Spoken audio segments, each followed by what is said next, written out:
Hola, muy buenas noches, amados estudiantes. Bueno, hoy día seguimos con nuestra quinta clase de libros proféticos, en la cual vamos a ver el libro del profeta Jeremías y el libro de Lamentaciones, también escrito por él. Bueno, vamos a empezar orando para empezar de lleno a nuestra clase. Amén. Amado Padre, gracias te damos, Señor, por estar reunidos, Señor. Gracias te doy, Padre amado de la gloria, Señor, por poner en mi boca, Señor, esta impartición de instrucción, de enseñanza, Señor, de lo que son los libros proféticos, Señor. Padre, en el poderoso nombre de Cristo Jesús, te pido que bendigas a cada uno de los estudiantes, Señor.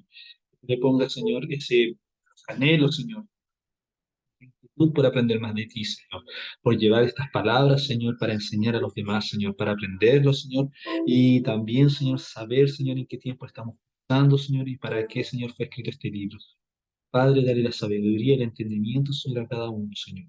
Te lo pido en el poderoso nombre de Cristo Jesús, y que esta palabra, Señor, llene, Señor, el corazón, el pensamiento y el entendimiento de los estudiantes, Señor. Padre, bendícelo, Señor, a cada uno en el poderoso nombre de Cristo Jesús. Amén. Bien, vamos, como le dije anteriormente, vamos a ir al libro de Jeremías. Entonces, vamos al libro de Jeremías. Jeremías,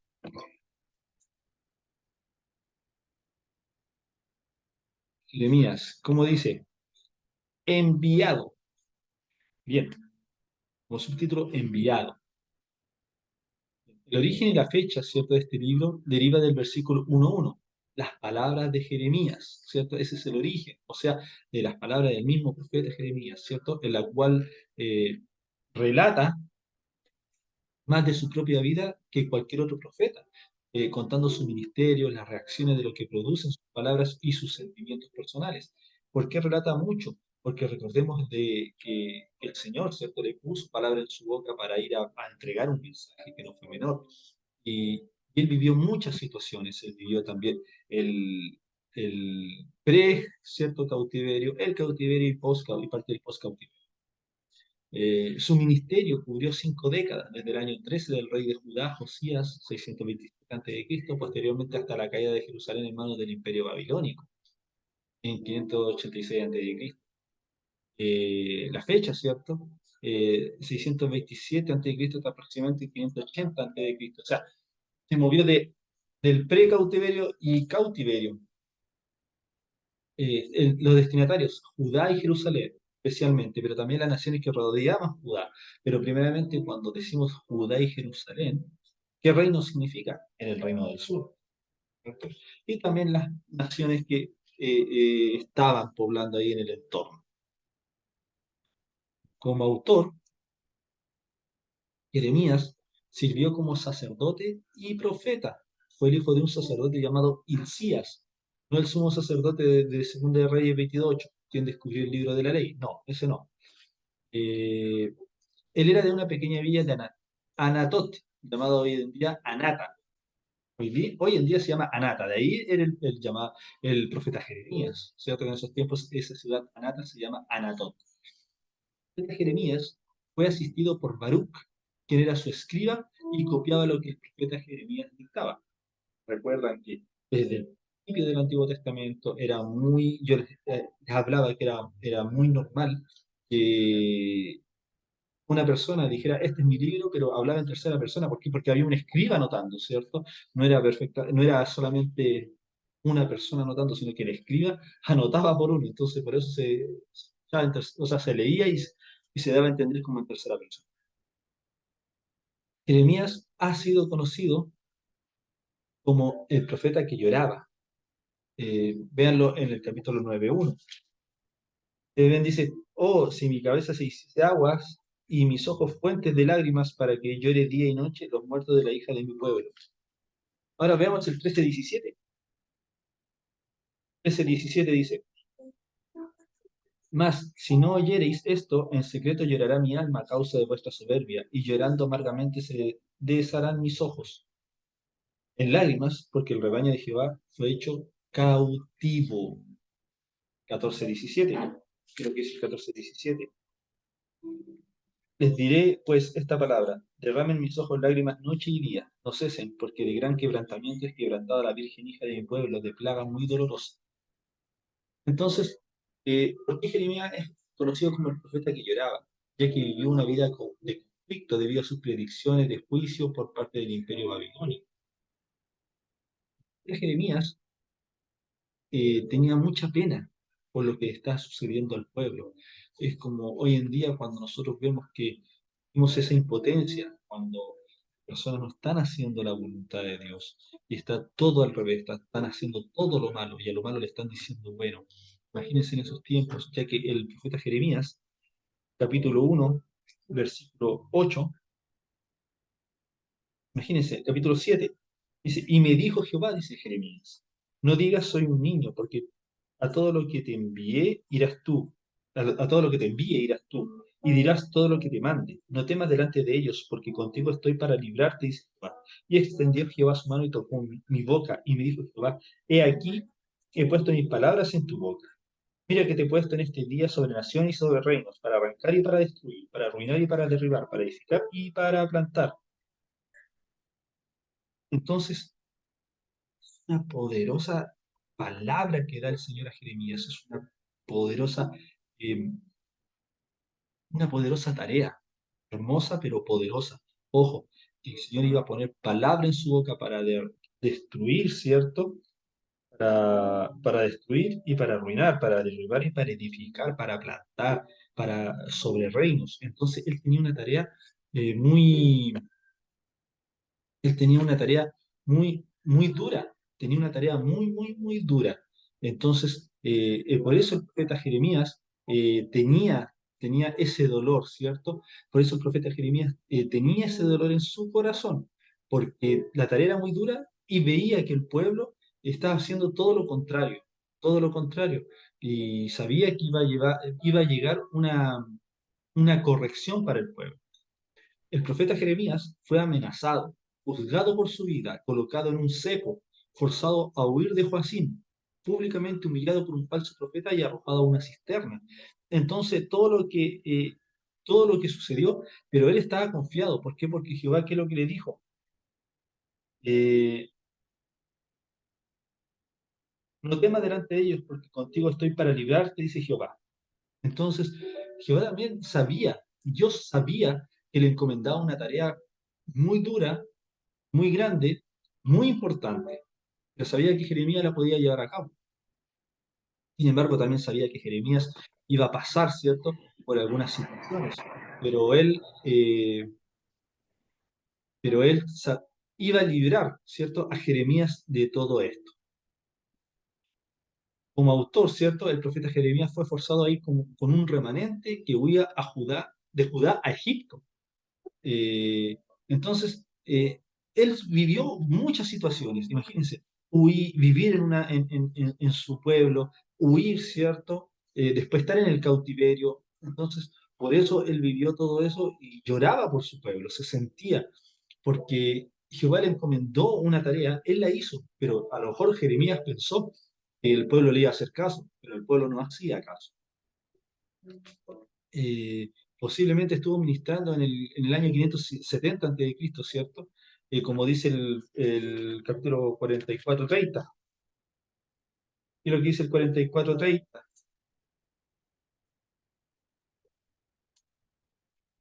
Vemos que lo que dice el pasaje 44:30 de Jeremías. Así ha dicho Jehová, he aquí que yo entrego a Faraón, Ofra, rey de Egipto, en manos de sus enemigos y en manos de los que buscan su vida, así como entregué a Sedequías, rey de Judá, en manos de Nabucodonosor, rey de Babilonia, su enemigo que buscaba su vida. Esos años son más o menos lo que estaban estos reyes. Una nota rabínica dice que cuando Babilonia invadió a Egipto, en el 568, 567 a.C., Jeremías fue llevado cautivo a Babilonia. Jeremías pudo haber vivido hasta el 561 a.C. en Babilonia. Es por eso que estamos hablando que el profeta Jeremías estuvo pre-cautiverio y en el cautiverio. Jeremías estaba destinado a la incomprensión desde un principio. Su llamado lo estableció como un verdadero profeta y marcó el tenor de su ministerio. Entonces, ¿qué también nos deja a nosotros? Muchas veces el Señor te ha puesto un llamado en tu corazón. Tienes que trabajar. Muchas veces vas a ser incomprendido, muchas veces no te van a entender por lo que estás haciendo, si estás orando por otras personas, si mientras todo estás en fiesta tú estás estudiando palabra, una serie de situaciones. Pero tú tienes que ser diferente. y como el profeta Jeremías, incomprensión desde un principio, desde niño. Y él llevó la vida, el proceso, ¿cierto? El propósito lo llevó a cabo fielmente. Bien, al igual que Moisés, el profeta Jeremías sentía no ser el indicado para la tarea, especialmente debido a que su juventud sería un estorbo para la entrega de su mensaje honesto a oyentes hostiles. ¿Por qué? Porque el mensaje era muy fuerte, él era un joven, era un niño, el Señor puso una gracia sobre él. Entonces, él era su mayor incertidumbre, su mayor miedo, yo creo, que como dice la palabra, que no, él creía no ser el indicado para esta tarea. Imagínense cómo es el Señor cuando también lo dice, ¿cierto? Una correlancia como lo hemos enseñado acá en el Antiguo Testamento, cuando el Señor dice que Él se perfecciona en nuestras debilidades. Si nosotros nos creemos débiles en una área, Él nos perfecciona, Él se hace fuerte en nuestras debilidades. Y ahí Jeremías decía pensar ser débil por su edad, pero el Señor lo hacía fuerte en su edad, de un pueblo totalmente hostil. Además de los conflictos internos, Jeremías sufría las molestias de constantes amenazas externas. Por ejemplo, los hombres de su propia casa y de la aldea que presentaban oposición, ¿cierto? Eso lo podemos ver en el capítulo 11, en el capítulo 12. Luego, una coalición de sacerdotes y falsos profetas lo acusan de blasfemia por predecir la destrucción del templo. Entonces, cuando a Jeremías le tocó muy fuerte entregar un mensaje, pero demasiado, demasiado puntual, demasiado decisivo.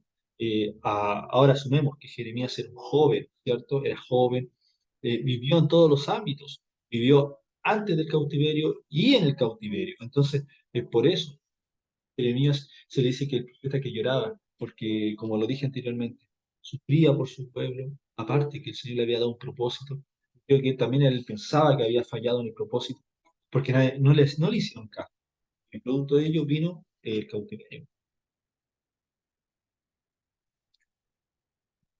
El propósito del profeta Jeremías, guiado por Dios, era advertir a Judá que pecados provocarían castigo, y este les llegaría del norte, los babilonios, lo próximo. Por eso, amados hermanos, cuando la palabra dice, no, no sé, te echaré una plaga del norte, los ejércitos del norte, son ataques totalmente fuertes que te pueden dejar cautivos. Por eso siempre todo en la palabra cuando dice los ataques vienen del norte, ojo con eso, porque muchas veces el Señor permite ataques fuertes para que sean aflicciones útiles a tu vida, para que te des cuenta de algo, para advertirte de algo y para edificarte en algo. Su profecía se cumplió mediante el cautiverio babilónico. Jerusalén cayó en el 586 a.C. Entonces, obviamente, como profeta, hablaba antes de, ¿cierto? Entonces la gente no creía, como lo dije anteriormente, por su juventud y porque también el pueblo no estaba prestando oído a Dios. Entonces ellos querían hablar y querían entender lo que ellos querían escuchar. El profeta Jeremías también denuncia los pecados de las naciones circundantes a Jerusalén. Por eso hablamos que, ¿quién eran los destinatarios? El reino del sur, Judá y Jerusalén, y también el entorno, ¿cierto? Los pueblos, ¿cierto? Del entorno, las naciones del entorno. Sin embargo, hay un mensaje, o sea, hay un mensaje con un aspecto luminoso. Por ejemplo, su profecía del Mesías venidero, en el capítulo 23, en el capítulo 31, 33. Veamos el 33:16, Jeremías 33:16. ¿Qué nos puede decir? Vemos que todo profeta hablaba de un Mesías, independiente de la situación en que estuviera. Siempre hablaban de Jesús. Dice, en aquellos días Judá será salvo y Jerusalén habitará segura y se le llamará Jehová justicia nuestra. Eh, Dice el 17, porque así ha dicho Jehová, no faltará a David varón que se siente sobre el trono de la casa de Israel. Entonces, bueno, y también ahí en el capítulo 23, capítulo 31, capítulo 33, habla, ¿cierto?, de un Mesías venidero. Hay que saber hablar entre líneas también.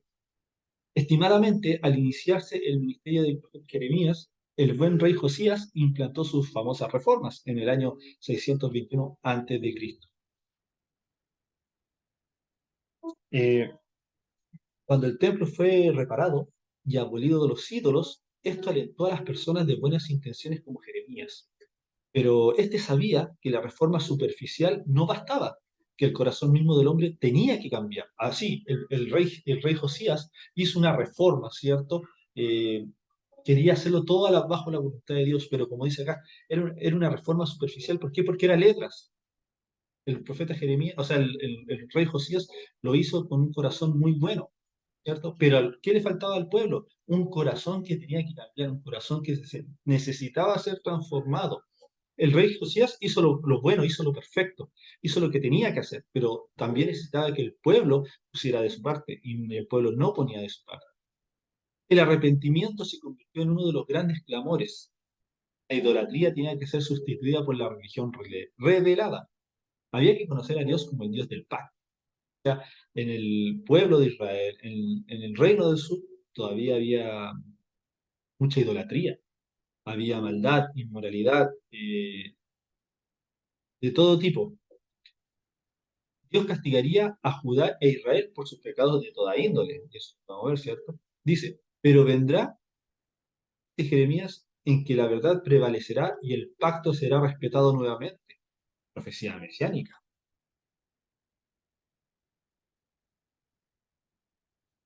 En grandes rasgos, el libro del profeta nos transmite su llamado dotado de poder. También nos transmite la palabra de Dios, eh, que lo llamó a predicar como la condena a Judá por sus pecados y predice el cautiverio babilónico. Ojo, ya que no hubo arrepentimiento del pueblo de Dios. Además, predice la restauración, regreso de los exiliados, el nuevo pacto, cautiverio y restauración mesiánica. Entonces acá dice dos cosas bien buenas. Primero, llamó a predicar, o sea, Dios lo llamó a predicar la condena a Judá por los pecados.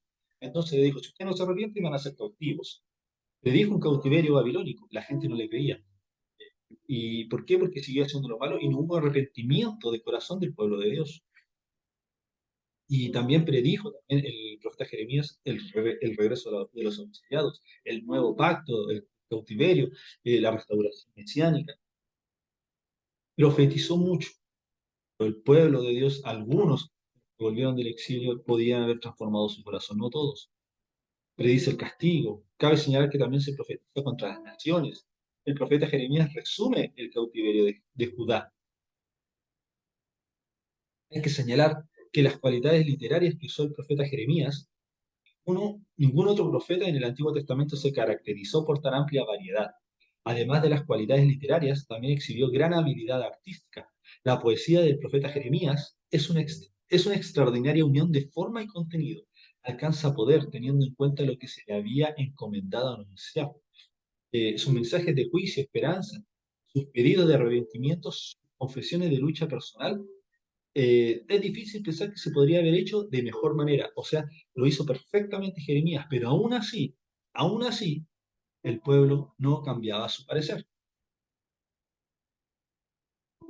Para concluir el libro del profeta Jeremías, los tiempos difíciles demandan y producen personas capaces de enfrentar la dificultad.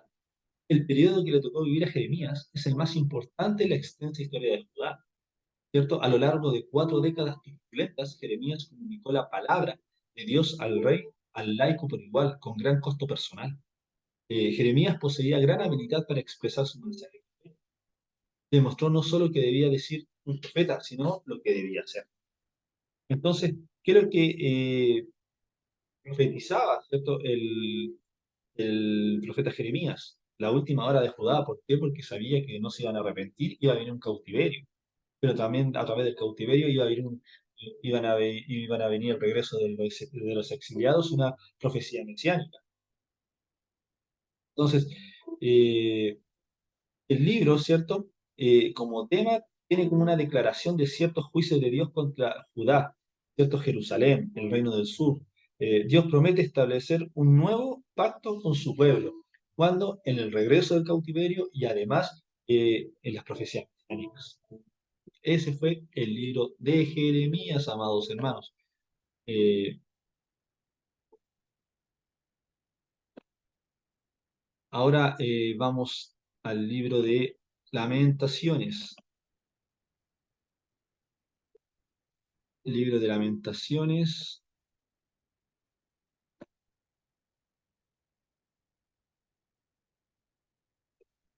Libro de Lamentaciones. Y vamos. Lamentaciones, como subtítulo, Clamores.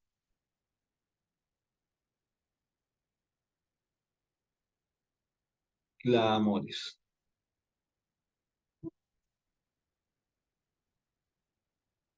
Ya, este libro se derivó de una traducción como se encontraba en la Vulgata latina, ¿cierto? La Septuaginta. Expresa la idea de clamores fuertes, la exclamación hebrea, como, desmayo, ¿cierto? Sin embargo, los rabinos empezaron a llamar el libro como clamores fuertes o lamentaciones. Este libro lo escribió el profeta Jeremías. ¿Por qué lamentaciones? Porque también lo escribió, ¿cierto? Eh, en el tiempo de forma paralela con las cartas que escribió, ¿cierto? En su libro. Entonces, Lamentaciones, eh, la palabra lo dice todo. ¿Qué? Por su pueblo, ¿cierto? Por el pueblo de Dios, por el pueblo donde él vivía, por todo lo que estaba haciendo. Ningún otro libro entero del Antiguo Testamento contiene únicamente lamentos, como lo hace esta brecha de sufrimiento, marcando la destrucción de la que una vez fue la hermosa ciudad de Jerusalén. Yo me recuerdo cuando leo estas partes sobre el profeta Jeremías y que lloraba por su nación, ciudad, por el sufrimiento que pasa, por el cautiverio que ha de venir, por todo, ¿cierto? La desobediencia. Me recuerdo, amados estudiantes, cuando empezó acá, cuando tuvimos lamentablemente el estallido social. La ciudad de Antofagasta quedó despedazada, quedó muy fea, en el centro de la ciudad, todas las personas colocando eh, caminas, planchas, ¿cierto?, de materiales para que no le hicieran tirar sus comercios, sus tiendas, sus lugares de trabajo. La ciudad estaba realmente horrible. Parecía como si hubiera, cuando uno ve las películas de la Segunda Guerra Mundial y está todo destruido, ¿cierto?, a bombazos, así parecía. Y a mí me daba pena Antofagasta, me daba pena mi ciudad y, y no encontraba razón, no encontraba palabras, ¿cierto? Había un poco de impotencia al no poder eh, decir otra cosa, ¿cierto? Con todo lo que estaba sucediendo. Entonces yo me imagino cómo debe haber sufrido el profeta Jeremías en la destrucción, ¿cierto?, de su hermosa Jerusalén, ya que el Señor le había puesto palabra en su boca para hablar, ¿cierto?, a un pueblo muy desobediente y que no. Bueno, este libro mantiene viva la memoria de esa caída, enseña a todos los creyentes cómo enfrentar el sufrimiento. Es un precioso libro. Fecha aproximadamente 586 a.C., 225, 586 a.C. Siempre recordar que las fechas son estimativas. Destinatario, Judá, Reino del Sur y las naciones y pueblos de alrededor. El autor de este libro no se nombra, pero hay indicaciones internas e históricas de que fue Jeremías. Obviamente, Jeremías escribió Lamentaciones como un testigo ocular con la ayuda del escriba Baruch, así como también le ayudó ese escriba en su libro, ¿cierto? De Jeremías. Como testigo ocular vio la caída de Jerusalén, la destrucción de muros, torres, hogares, palacios y templos, o sea, vio la destrucción de su ciudad, la caída. Cuando uno habla de la caída de una ciudad, de la caída de Jerusalén, es una destrucción total.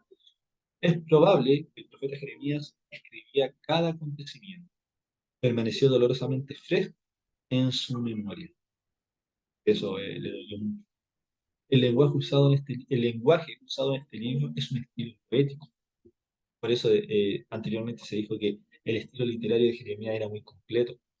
Como suplemento del libro de Jeremías, Lamentaciones es muy al pie de la letra un lamento por los pecados de Judá y la subsiguiente destrucción que padeció. Aquí hallamos a un tiempo el triste lloro por lo ocurrido al pueblo de Dios, ¿cierto? Su esclavitud y la toma de Jerusalén bajo Nabucodonosor, el 586 a.C. Se realiza un llamado al arrepentimiento. Dentro de este marco, el sufrimiento es castigo por el pecado. La vanidad del esfuerzo humano se destaca en el capítulo 4, pecado de toda índole. Entonces, si vamos al capítulo 4, el libro de Lamentaciones, el castigo de Sión consumado. Entonces, vemos que el pueblo, cuando estamos leyendo este capítulo, el pueblo, ¿cierto? Destaca todo lo malo, ¿cierto? La vanidad del pueblo, la vanidad del esfuerzo humano. Y como dijo eh, el rey Salomón en su libro de Eclesiastés, ¿cierto? Todo es vanidad cuando no tenemos a Dios en Dios, todo es vanidad. Entonces tenemos que entender, amados estudiantes, que puede ser parte del pueblo escogido, puede ser escogido, puede ser llamado, pero si estás en pecado, el Señor te va a corregir. Hay aflicciones que son útiles, como lo dije anteriormente, que el Señor permite. A veces nos sucedan cosas para entender el correcto propósito y la corrección de Dios. Recuerden, en el libro de Mateo, si mal no recuerdo, nuestro Señor Jesucristo le dijo a los apóstoles, ay Pedro, le dijo a Pedro, también al apóstol Pedro directamente, Satanás me pidió para zarandear. Yo estoy orando con ustedes. Entonces, Satanás pide zarandear. ¿Quién da la venia? ¿Quién da el permiso? Nuestro Señor. Muchas veces es necesario que vengan remesones a nuestra vida. ¿Por qué? Porque nosotros no nos damos cuenta. Falta el autoanálisis, falta la reflexión, la meditación. Si en realidad estamos actuando como Dios quiere, si estamos bajo la voluntad de Dios.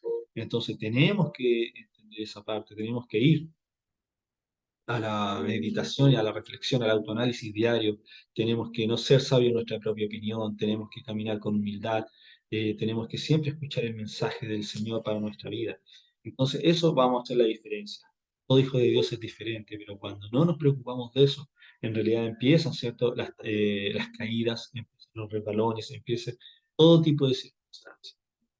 Ese fue el libro de Lamentaciones, amados estudiantes. Hoy día vimos el libro profético de Jeremías, juntamente con el de Lamentaciones, que nadie sabe que lo escribió, pero obviamente da indicios que fue el mismo Jeremías con todo el espacio literario que él escribió. Así que, amados estudiantes, ya vimos este libro precioso, espero que lo hayan leído. Y la próxima semana los espero porque vamos a seguir con los libros proféticos. Estamos muy encima ya de final de año y vienen sus presentaciones, vienen sus estudios, también sus trabajos, sus evaluaciones, que no están mal, pero estas últimas evaluaciones son decisivas. Los invito a que estén en todo momento eh, fortaleciéndose en la palabra, estudiando, leyendo, invirtiendo su tiempo en algo útil que es la palabra de Dios. Que Dios lo bendiga. Bendiciones, buenas noches.